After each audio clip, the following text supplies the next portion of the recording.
दोस्तों, क्या आप कल्पना भी कर सकते हैं कि जिस छोटी सी बच्ची को आपने कुछ दिन पहले ही अपनी गोद में हंसते खेलते हुए देखा था, वही बच्ची सिर्फ 30 दिनों बाद आपके सामने 56 साल की एक बूढ़ी औरत बनकर खड़ी हो।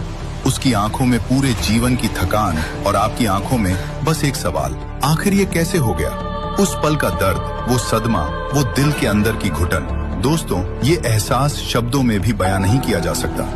अगर आपको लगता है कि ये कोई मजाक है, तो यकीन मानिए दोस्तों, इस कहानी के बाद आपकी सोच पूरी तरह ब्रह्मांड को लेकर बदल जाएगी। दोस्तों, जब 2 एस्ट्रोनॉट ब्रह्मांड के एक ऐसे समय जाल में फंस गए जहां से लौटने के बाद उनकी आंखों के सामने जो बच्चे कभी नन्हे थे, आज वे बूढ़े हो चुके थे। जिन लोगों के साथ उन्होंने हंसना बोलना किया था, जो कल तक उनके साथ हंसी मजाक करते थे, वे सब कब के इस दुनिया को अलविदा कह चुके थे। ये सिर्फ एक कहानी नहीं है दोस्तों, ये एक ऐसी सच्चाई है जिसे सुनने के बाद आप अंदर तक हिल जाएंगे। लेकिन ध्यान से पूरी कहानी सुनिएगा, क्योंकि यहाँ का एक एक सेकंड्स बहुत महत्वपूर्ण होने वाला है। तो चलिए दोस्तों, शुरू करते हैं। साल था 1963। मानव इतिहास में पहली बार यूनिवर्सल स्पेस एजेंसी ने एक ऐसा मिशन लॉन्च किया जिसे आधिकारिक रिकॉर्ड में सिर्फ प्रोजेक्ट इवेंट होराइजन कहा गया।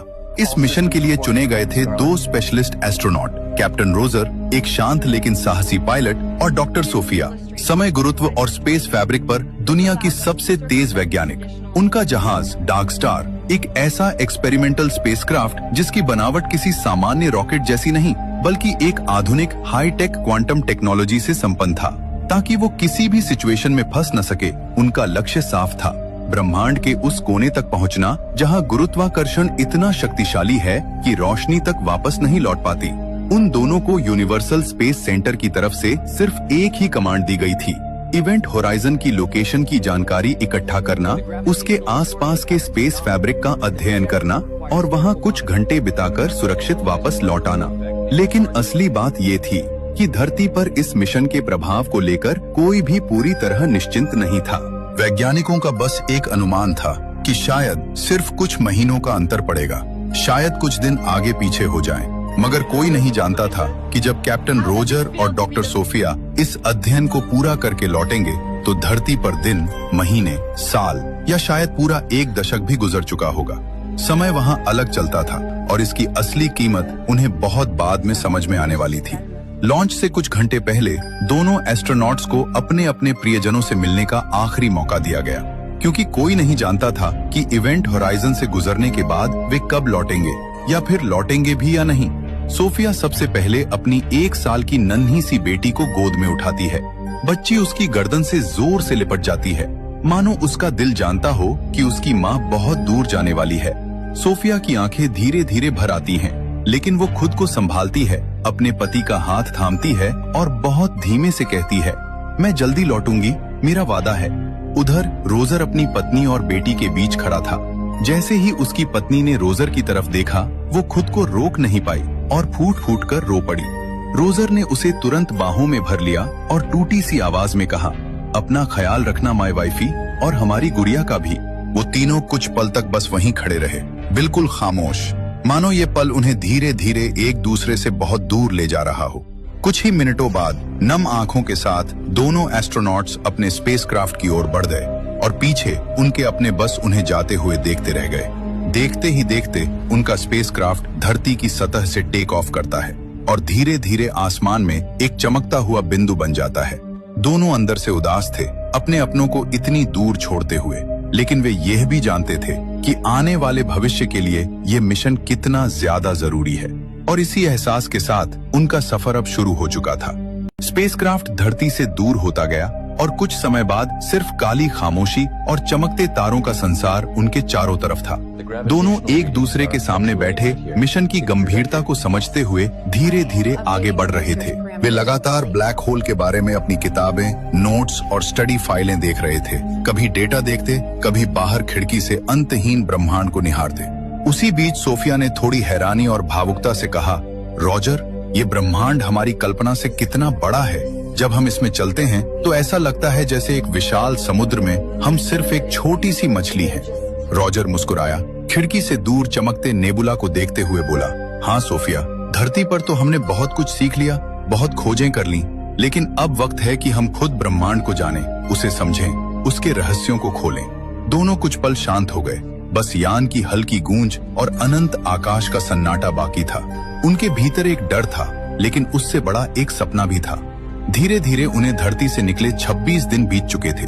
वे लगातार अपने मार्ग पर बढ़ते रहे और अब तो जिस टारगेट लोकेशन पर उन्हें पहुंचना था उससे 4 दिन आगे भी निकल चुके थे। लेकिन हैरानी की बात ये थी, इतनी दूरी तय करने के बाद भी उनके किसी भी सिस्टम ने कोई संकेत, कोई एक्टिविटी या ब्लैक होल से जुड़ा एक भी आंकड़ा डिटेक्ट नहीं किया था। स्क्रीनें बिल्कुल शांत थी, सेंसर किसी अदृश्य सन्नाटे में खोए हुए थे और जहाज के अंदर एक हल्की बेचैनी फैलने लगी थी। रोजर ने सिस्टम पर नजर डालते हुए कहा, ये कैसे हो सकता है? हमें यहाँ तक आते आते कई ग्रेविटेशनल सिग्नेचर्स मिलनी चाहिए थी। सोफिया ने चिंतित होकर जवाब दिया, रोजर, या तो हम सही जगह पर नहीं हैं, या फिर जिस इवेंट होराइजन को हम ढूंढ रहे हैं वो किसी और ही अंधेरी दुनिया में खोया हुआ हो। उन्होंने तुरंत पूरी स्थिति की जानकारी धरती पर कंट्रोल सेंटर को भेजी और मैसेज में लिखा, हम अपने दिए हुए साउथ पोल वाले टारगेट पॉइंट से काफी आगे निकल चुके हैं और अब हमारा स्पेसक्राफ्ट नॉर्थ पोल की ओर बढ़ रहा है। यहाँ इतना गहरा अंधेरा है कि कई बार आगे का दृश्य पूरी तरह गायब हो जाता है, मानो सामने कुछ है ही नहीं।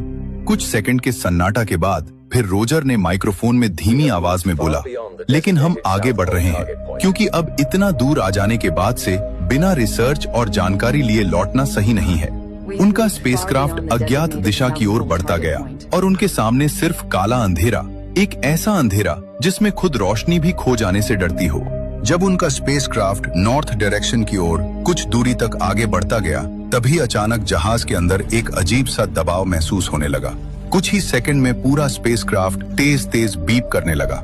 सिस्टम की स्क्रीन पर लाल रंग में चेतावनी चमक रही थी, gravitational force too high. Roger और सोफिया एक दूसरे की ओर घबराहट से देखने लगे। उसी समय सोफिया ने खिड़की के बाहर कुछ बहुत दूर एक विशाल रिंग जैसा ढांचा देखा और उस रिंग के बिल्कुल बीचों बीच एक गहरा अनंत काला अंधेरा घूम रहा था। वो इतना बड़ा था कि ऐसा लग रहा था मानो उसके अंदर अनगिनत धरती जैसे ग्रह एक साथ समा जाएं। रोजर ने कांपती आवाज में कहा, सोफिया, ये क्या है?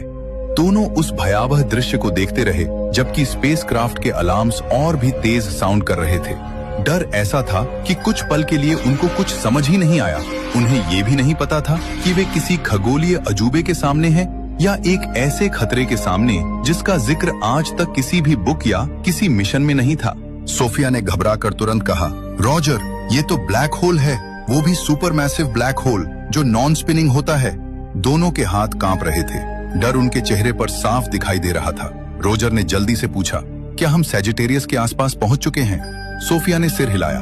तभी रोजर ने तुरंत जहाज की लोकेशन स्कैन की। स्क्रीन पर जो दिखा उसे देखकर उनके दिल की धड़कन रुक सी गई। इवेंट होराइजन 21 मिलियन किलोमीटर दूर। इतनी दूरी पर होने के बावजूद उनके शरीर पर दबाव बढ़ रहा था। सिस्टम अलार्म बजा रहे थे और जहाज के सेंसर अनियमित रीडिंग्स दिखा रहे थे। सोफिया ने कांपती आवाज में कहा, रोजर, हम उस सुपर मैसिव ब्लैक होल से 2.1 करोड़ किलोमीटर दूर हैं, फिर भी ऐसा दबाव क्यों? ये कैसे संभव है? रोजर कांपती आवाज के साथ बोला, सोफिया, ये कोई छोटा मोटा ब्लैक होल नहीं है, ये तो सूर्य से 40 लाख गुना भारी है। सोफिया चौंकते हुए बोली, कितना? 40 लाख गुना? रोजर ने डरते हुए आगे कहा, हाँ, अगर हम सूरज को एक एक करके 40 लाख बार जोड़ दें, तब जाकर शायद इसके बराबर वजन बनेगा। उसने आगे डरते हुए बोला, अगर हम सैजिटेरियस ए के ग्रेविटेशनल जोन में और आगे बढ़ गए तो सोफिया, याद रखना, हम कभी भी धरती पर वापस नहीं जा पाएंगे। हमें तुरंत यहाँ से निकलना होगा, अभी के अभी। उन दोनों को एहसास हो चुका था कि यह कोई साधारण ब्लैक होल नहीं, यह ब्रह्मांड का सबसे विशाल, सबसे भूखा राक्षस था।